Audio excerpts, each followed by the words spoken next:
mettersi insieme per i consumatori, perché? Un'iniziativa è stata promossa dalla Regione che noi abbiamo accolto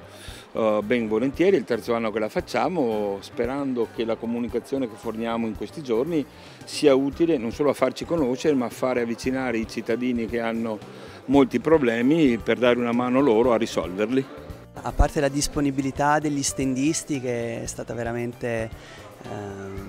positiva, come dire, accogliente,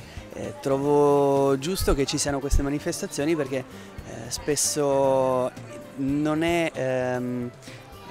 come dire, le persone dovrebbero informarsi in prima persona per sapere come risolvere i propri problemi, cioè a volte ci si lamenta del problema ma non ci si preoccupa di andare a vedere qual è la soluzione.